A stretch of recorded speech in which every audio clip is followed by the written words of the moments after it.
Facepalm America. I'm Beowulf Franklin. FacepalmAmerica.com is where you can get more information about the show, listen to past episodes, and connect with us on social media. You can also call or message us anytime at 202-656-6271. It is time for our weekly conversation with Susanne Posel, the host of This Week Again, which is downloaded by you, I hope, every Sunday and thereafter throughout the week. It is a wonderful, humorous encapsulation of the news from a progressive perspective. Suzanne, how you doing? I'm good. How are you?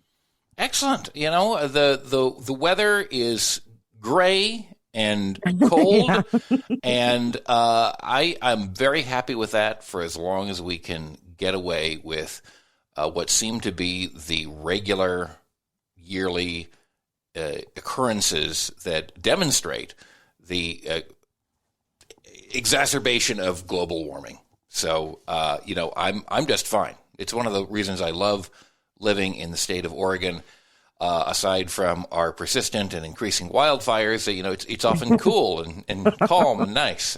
So I appreciate that when I can get it. So, yeah, altogether good. How about yourself? Speaking of that, I've lived in the Great Northwest on and off for about almost 20 years. Mm-hmm. And when I first moved here, it was cold. And it wasn't just because I was used to the Southeast. It was cold. This year, it's pretty warm. And we really didn't get any snow where we are, right? Which is in the southern part of the state. So I don't know. I mean, I kind of like it, but I know that that's because of global warming. And so I feel guilty about liking it. I shouldn't like it. It's wrong. But no, I understand. I mean, I was talking with some folks, and like it happened to be sunny where we were, and everybody else it was rainy, and I was like, yeah, I enjoy this, but I just know it's going to be hotter. And I was reading in the local paper, whereas we had like an all-time record high for January, which was like 73, and I said, oh gosh, well that is not good. I would certainly like some more rain. That would be excellent. Because I have experienced, as listeners to the program will know, that I had my house burned down a few years ago, and this is a more and more frequent occurrence among people who live in California, in Oregon, in Washington, and on a lot of different places in the Western United States. And so I experienced what you experienced. I remember when it was like cold and rainy a lot, and now it is not so much. And now what we tend to have is, one, it's much warmer. Two, it's much more chaotic because we have like all these like really sudden downpours, or all of a sudden it's like bizarrely chilly. I was talking to someone who had to shut his business down for a week up in Portland, Oregon, a week or two ago because they had ice storms there. Ice storms in Portland, Oregon, not Portland, Maine. But it's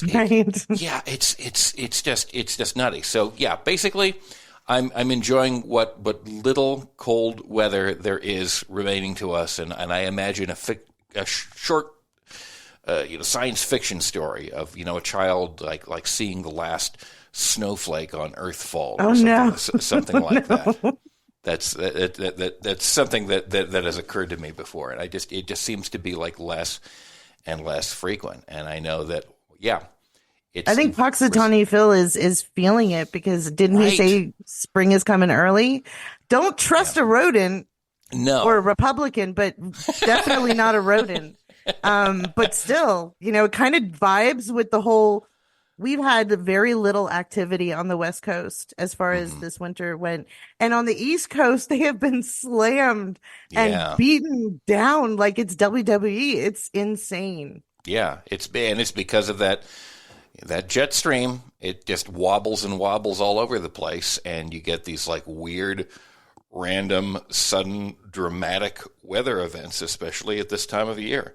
And it, not a good thing. Speaking of random, dramatic events, yes, in Florida, Planned Parenthood, or most of you would know them as Moms for Liberty, are upset about goblin butt. Yes, goblin butts. Goblin I need to finish butts. my sentence first before I just facepalm my face on Facepalm America because what the actual, seriously, that's pornography. And I'm looking through this article and I realize that's what they mean. That I don't know why I never put two and two together. That's what they mean. You know, I grew up with those little books, the hard books, the cardboard books. Yeah, and they the board had books, little right. depictions of naked kids and Sure. teaching you how to brush your teeth and all. That is pornography to them. Listen, folks, it isn't us, it's them.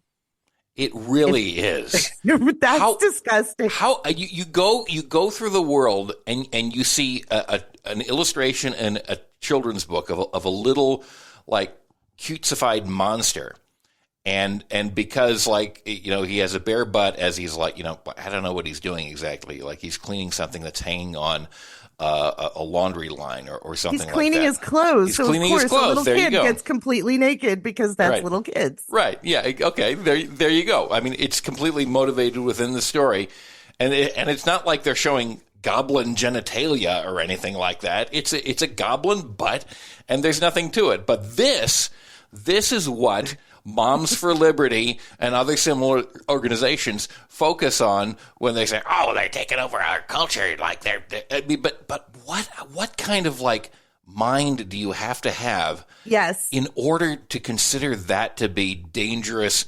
pornographic material that you don't want your child exposed to. Look, God. I'm just going to be blunt, and I apologize for the language. But if you are, if you get a chubby or otherwise for women looking at this picture, it's not because other people do. That's you. That's your reaction. You need to look in the mirror. Yes. And maybe go to therapy and perhaps stop reading those books. Yes, that's right. It's you. It's you. You're the problem. It's you.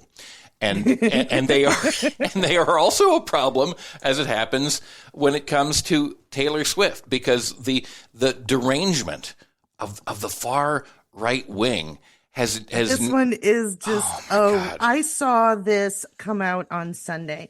This is one of those funny things where folks like when I'm looking at stories to talk about for my show, I'm kind of like I start on Sunday and what are they talking about on the Sunday shows and what's going to become a thing. I saw this come through on Sunday and I was like, yeah, you know what, whatever, they're picking on Taylor. It all of a sudden exploded by Wednesday. It was all anyone could talk about, not just in the right wing sphere, but also in insane media. They were reporting on how insane it actually got. And I could not believe there's three main components to this conspiracy that they have. Oh my God. Right. And it's so insane. Yeah, no, like let's discourse on that a little bit, because I let me just stipulate that I have a daughter that is a Taylor Swift fan. She scrimped and saved and got herself a ticket to the Eras concert in Santa Clara, California. She planned this like a year in advance. She went there. She is a dedicated fan. She wouldn't, I don't think, call herself a Swiftie, but her thing was, her basic reaction was, and I think a very sane one, which is, take a look at what Taylor Swift has actually done. I know reality doesn't matter to these people, but take a look at what she's actually done. She's been very, very tepid and very, very cautious in terms of political endorsements. Like she is not a political threat to anyone, except perhaps to the extent that Marsha Blackburn. Marsha Blackburn is just like off. Marsha. She is just off the deep end, but Taylor almost took her out of her seat, and Republicans remember that. Taylor said to her fan base, "Please get out and vote." And they actually came out and they almost took Marsha out of her seat in Capitol Hill. So the Republicans are like, oh my God. And to that extent, it is true. To the extent that she will say, hey, it's a good idea to vote. Get out there and vote, please. That has become radical politics. That very tepid, banal, basic statement that you as an American citizen and registered voter should go out there and vote and indeed register to vote and participate in politics, that is a radical statement, because any of these people who are on the far right and MAGA desperately don't want people to vote, because they instinctively understand that they themselves are crazy. They are both crazy, and while they refuse to acknowledge it openly, their instincts prove that they know that they're crazy, because they don't want other people to vote, because they know what the response is going to be if enough people get out there. And that's weird sort of doublethink is just like nonsensical. But yeah, okay. So the basic elements are but also, yeah, go ahead. I want to expand on that. They are also, the idea that most of Taylor Swift's fans are 15 years and under. That's really not true. Taylor has been around in country music and pop for many years. Millennials. She's been around like 15 plus years. I mean, like yes. she was like a huge star. Like, okay, so my family and I moved to Florida now 10 years ago, and that's when she first really came on my radar, when she came out with 1989, and those songs were everywhere. Like, she was number one. She was like the most famous like star in the country, probably in the world at that time. 10 years ago, and all these right-wingers are saying, oh, she's come out of nowhere. Like, suddenly they're making her famous, and it's all part of a plot. They don't remember. When she left country music for pop, right. They lambasted her. Almost as badly as they did Shania Twain for just showing off her midriff. They actually she lost a huge amount of her fan base, had to rebuild it in pop music, and it just turned out it was a good move for her. It was more comfortable for her. She could be more expressive. By the way, full disclosure, I am a Taylor Swift fan, but I am a Taylor Swift fan because I've watched her over the years. And I see her growing into a mature adult who she's been more as a become teenager, more complicated. She was boy crazy. Right. As a 20-year-old, she was trying to find her place and her voice as a woman and try to maintain a relationship and be in the public eye. And now that she's in her 30s, she's becoming a woman, and she's singing about these things now. When she's in her 40s and 50s, we will have a catalog of music of a person's life through different phases of their life and what's important to you as those phases. So what Fox News is so afraid of as much as her is those people who are of voting age, who are listening, who like what she does and will go ahead and register or vote, agree with her. She's not talking about politics, but if you listen to her songs like Calm Down, she's obviously talking to the right wingers and how pathetic they are and how we just need to move forward. You're just being too loud. You're upsetting me. And beyond that, like, just the fact that there is a woman who is talking about things which are important to her and talking about her life and talking about, negotiating the relationships in her life and being out there as a symbol of power and influence is profoundly disturbing to these maggots. It really is. It's female empowerment. I know, and again, with so many different things. When you look at the fight over abortion, the fight over reproductive rights, the fight over contraception, it's all about controlling women and making sure that they are in as predestined a corner as possible, and just by her very existence. Yes, Taylor's a 34-year-old single billionaire. Exactly right. Who has the power to say, no, I want this, I don't want that, and like within her personal relationships with men. She could Jackie Gleason, Travis Kelce, and like in The Toy, and just fucking buy him.